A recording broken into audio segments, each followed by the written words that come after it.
Mudando de assunto, olha, depois de um dia inteiro de votação, o advogado Wagner Paz foi reeleito presidente da Ordem dos Advogados do Brasil em Alagoas. Ao todo, cerca de 11 mil advogados votaram nesta terça-feira.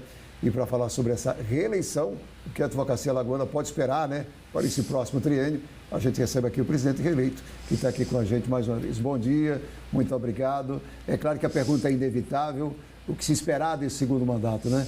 Vai ser igual ao primeiro? O que é que pode ser refeito? Bom dia, bem-vindo. Bom dia a todos os telespectadores do Bom Dia Alagoas.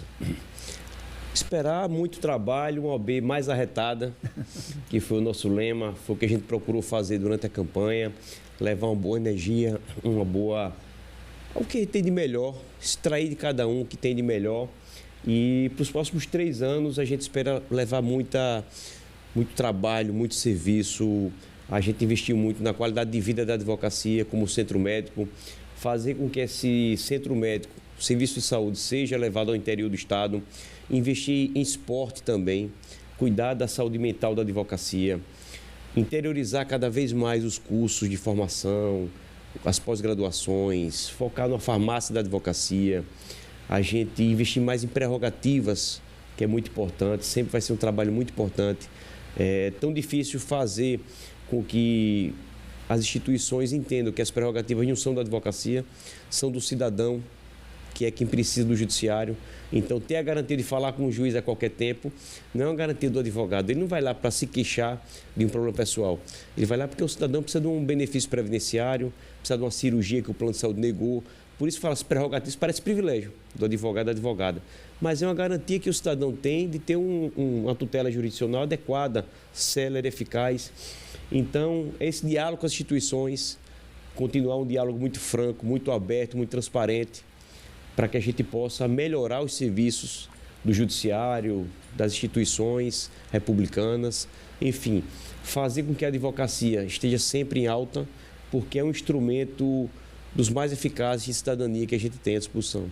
Muita gente acaba se questionando qual a importância de existir uma eleição na OAB, nas ordens dos advogados do Brasil. Eu queria que você explicasse a importância de se ter uma gestão nessa ordem e por que ela é tão necessária. Por que, por exemplo, a cada 3 anos existe essa votação acirrada muitas vezes, né? Por que existem essas chapas e essa concorrência entre os próprios advogados? Para o telespectador que está em casa entender a importância de uma gestão. Eu acho que faz parte da democracia, como as instituições têm as disputas, umas mais acirradas, outras menos, mas eu acho que a gente conseguiu unir boa parte da advocacia, quase 70% da advocacia votou na mesma direção, um trabalho de construção, não é fácil você unir tanta gente, é um grupo de líderes, todos influenciam de alguma forma no processo eleitoral comum, advogam para governador, para prefeito, para grandes empresários. Então, assim, há muita capacidade de interferir no meio social. É isso, desculpe interromper, mas é porque as pessoas elas acreditam que, por exemplo, a eleição da OAB ela é muito institucional, né? Mas reflete na sociedade como um todo. Muito, muito, muito. Então, assim, a gente fica tão feliz quando vê, tem colegas médicos, dentistas, engenheiros, empresários que se envolvem, pedem apoio. Por quê? Porque, no fundo, uma opinião da ordem sobre um determinado momento da economia, sobre uma prática abusiva de governo, isso traz uma repercussão social muito forte. Então, é comum, além dos espaços que a ordem ocupa, nós somos uma instituição com 22 mil inscritos. Nós temos 70 comissões, com 30, 40, 50 pessoas, atuando em todas as pautas. Direitos humanos, criança e adolescente, idoso, igualdade racial, diversidade de gênero. Então, tem tanta pauta que a OAB ocupa em um trabalho benemérito, gratuito. Mas acaba chegando uma capilaridade imensa. Nós chegamos em todos os lugares. Então, o Ministério Público, que é uma instituição parceira, muitas vezes se vale do trabalho das comissões. Quando fiscaliza a escola pública, que está ali com risco de um desabamento. Então, a gente faz um relatório, encaminha para o Ministério Público.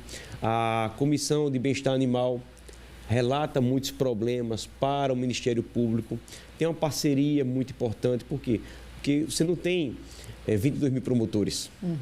Deve ter 200 promotores. Como é que chega em 100 e poucos municípios, em tantas regiões ao mesmo tempo? E esse trabalho dessas comissões? Você deve manter essas comissões? Deve crescer? Deve mudar? Deve diminuir? Em relação a essas comissões, o que é que você pretende fazer? Boa pergunta, João. Eu acho que essas comissões elas são fundamentais. Hoje a gente tem as comissões atuando nessas pautas, sobretudo com um trabalho importante, com o OAB nas escolas. Essas comissões estão dando palestras em escolas públicas gratuitamente. Então, informando o cidadão, as crianças, sobre, por exemplo, violência doméstica.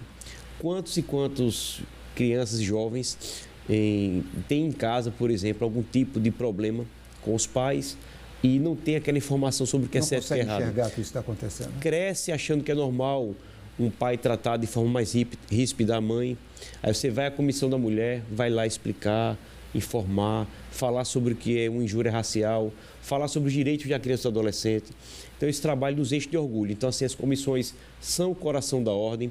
Agora, elas têm uma estrutura própria no prédio histórico, que foi revitalizado, que foi o ponto mais alto da nossa gestão.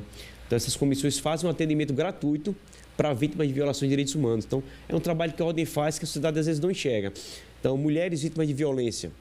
Formamos agora a primeira turma de mulheres vítimas de violência doméstica, que se capacitaram para serem auxiliares administrativas com ênfase em inclusão de pessoas com deficiência audiovisual.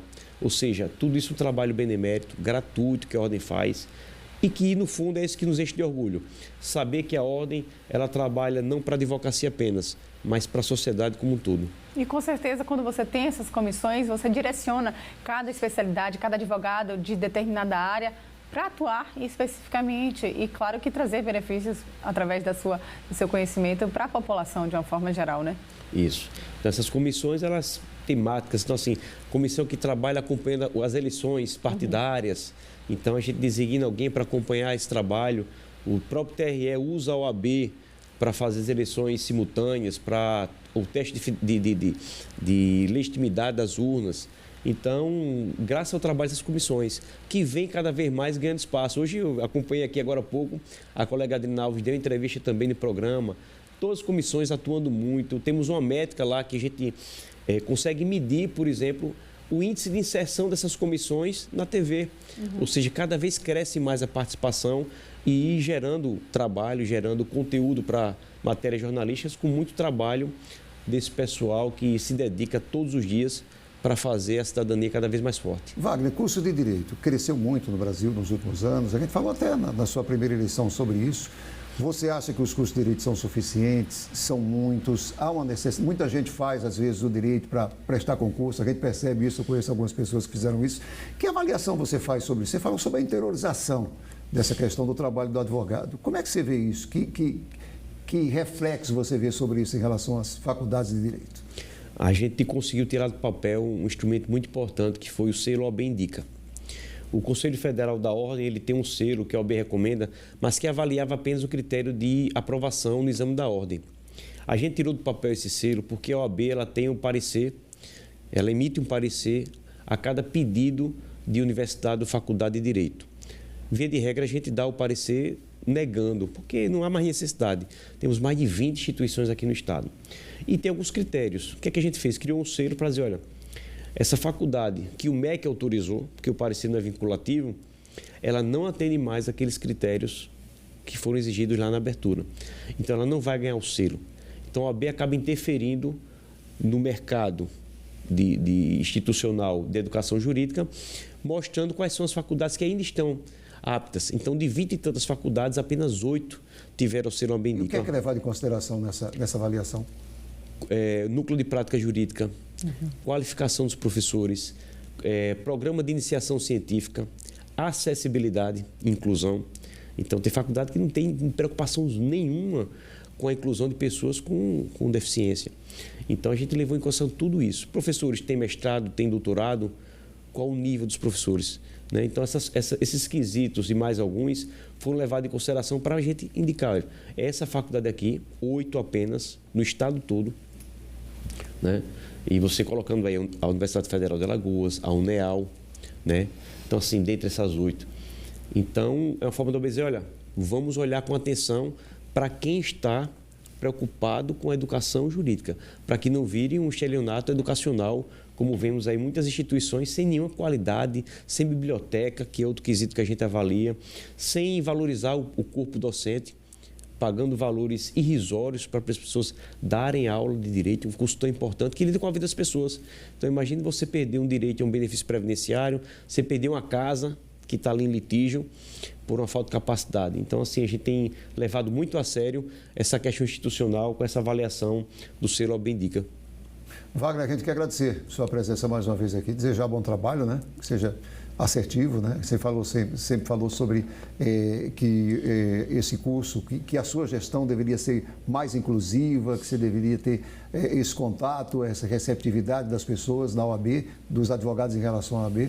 Espero que você consiga esse próximo triênio aí pela frente. Obrigado. O desafio é sempre o mesmo, trazer as pessoas para dentro da ordem, fazer com que cada advogado e advogada se sinta partícipe dessa construção. Os palanques já estão desarmados desde ontem, como a gente falou ao vivo na entrevista que demos aqui também para a Gazeta, e dizer que todos venham trabalhar. As portas estão abertas para servir, porque ao fim e ao cabo o que a gente deixa é o serviço que a gente prestou à sociedade, à advocacia, o que a gente consegue deixar de bom e inspirar as pessoas. Então fica aqui o convite para todos que estiveram lá no outro lado, na Chapa 2, venham para cá, a OAB de todos nós. Vamos juntos construir uma advocacia mais forte e uma sociedade mais igualitária. Muito obrigado. Bom dia. Obrigada, Wagner. Bom trabalho aí nessa nova jornada.